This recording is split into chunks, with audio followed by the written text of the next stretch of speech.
vamos supor que eu sentei numa mesa com você agora, Uhum. tá bom? E eu não sei de nada. Eu não sei qual que é o meu perfil de investidor, não sei o risco que eu quero correr, nem nada. Qual que seria a primeira pergunta que você faria pra mim? Aí você faz a pergunta, eu respondo e a gente vai trocando essa dinâmica. Primeira pergunta que eu faria. Bom, vou ser sincero, eu vou falar. O que você tem e onde, né? Boa. Essa é a primeira É. coisa. Você tem que saber de onde você tá partindo, Uhum. né? E se ele responder, cara, tenho tudo em caixa, não invisto em nada, tá tudo na minha conta do banco. Tá bom? Eu vou querer entender por quê. Então, vou dar um exemplo. Você é um Uhum. empreendedor, fundador de uma empresa, tá?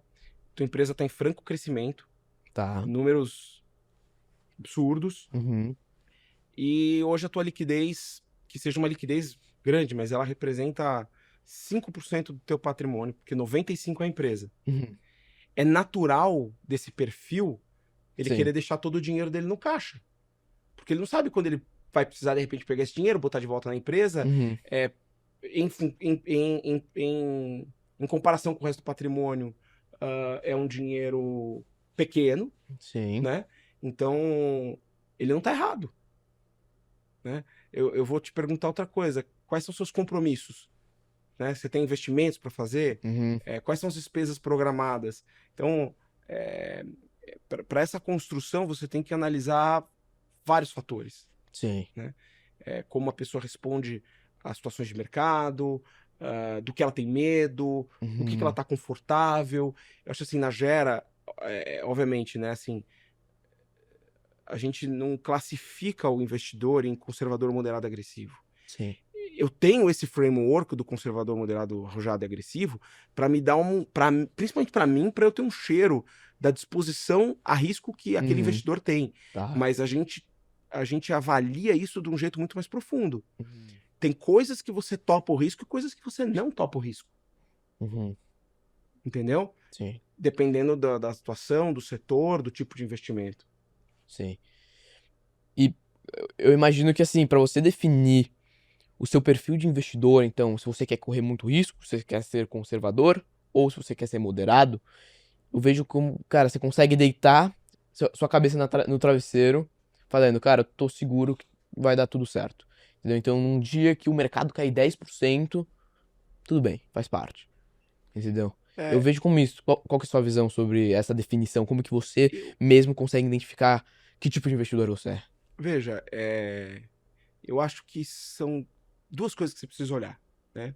Uma é, acho que mais esse lado de volatilidade, que acho que um pouco que você chama de dormir a cabeça no travesseiro é volatilidade, drawdown, né? É Uhum. quanto aquela carteira pode perder de valor de mercado muito rápido, Sim, né?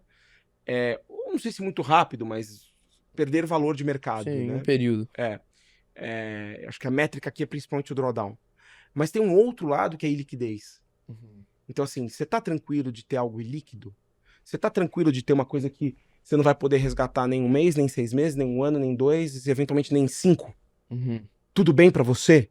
Porque aí, às vezes, a pessoa ela fica insegura porque ela não tem visibilidade do horizonte de investimento dela, nem do que vai acontecer nos próximos anos. Sim. Por isso que a gente separa esses dois lados do risco, né? Que é Uhum. o lado da volatilidade, que é o que você falou, mas também tem o lado do risco de iliquidez.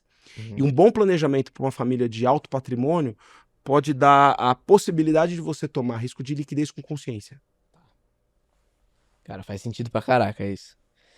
É algo muito complexo, né? Você entender, pô, quem é você, assim, nesse mar. E se um jovem chegasse pra você com uma cabeça totalmente de curto prazo, Uhum, ele chega e fala assim, você pergunta, cara, o que que é longo prazo pra você? Ele fala, longo prazo pra mim é 6 meses. uhum. Como que você realmente mudaria a forma de pensar desse jovem? O que que você diria pra ele? Veja, João, nem sempre a gente vai conseguir mudar a forma das pessoas pensarem, né? É claro que depois de tempo de relacionamento, a gente consegue trazer elementos para as famílias, para os jovens, para os investidores, é, que fazem com que eles comecem a pensar com prazo mais longo Sim. e ter mais tranquilidade em relação a como o dinheiro é gerido, né? Uhum. É, mas não necessariamente as pessoas mudam. Então, às vezes isso, naquele momento, para a realidade dele, porque ele tem de patrimônio, porque ele está vivendo na situação dele, aquilo para ele é longo prazo. né?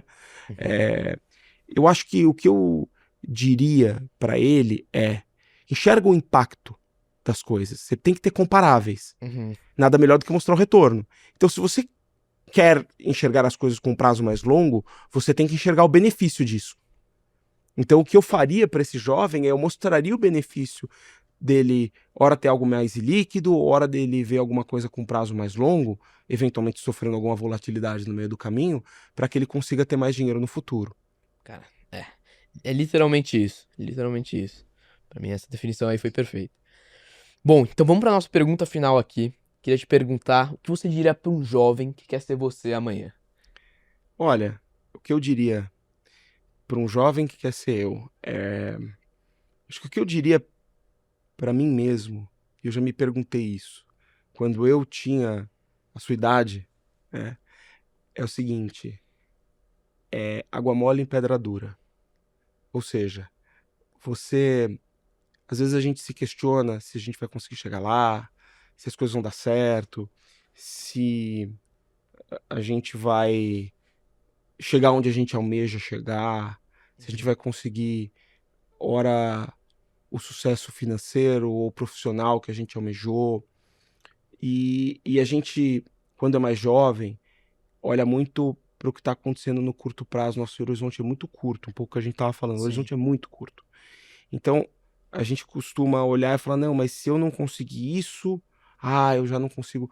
Então, eu acho que o que eu diria para mim é: fica tranquilo, trabalha, se dedique, mire no que você tem de objetivo e tenha paciência de que isso vai chegar. Uhum. De algum jeito aquilo vai chegar e vai acontecer, é, porque assim, a insistência, o trabalho, a dedicação, a fé em si mesmo, isso é quase que é uma locomotiva imparável. Uhum. Você pode ter alguns desvios, ora parece que vai descarrilhar, mas no final dá tudo certo. É. Cara, isso me fez lembrar de uma pergunta que eu vi esses dias pra você fazer pra você mesmo, que é o seguinte: você apostaria todo o seu dinheiro em você? Cara, é uma pergunta muito difícil de responder. E eu fiquei pensando. E aí ainda fica pra você que tá em casa pra responder essa também. Olha, a resposta que eu tenho para te dar, João, é: eu hoje aposto todo o meu dinheiro em mim, mas eu acho que mais do que em mim, eu aposto nas minhas escolhas. Então, e faz parte das minhas escolhas, acho que as principais escolhas que eu tive na minha vida foram as pessoas que eu escolhi ter do meu lado. Sim. Então, eu aposto mais do que o meu dinheiro em mim.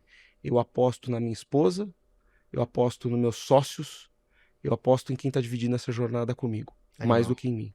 Perfeito.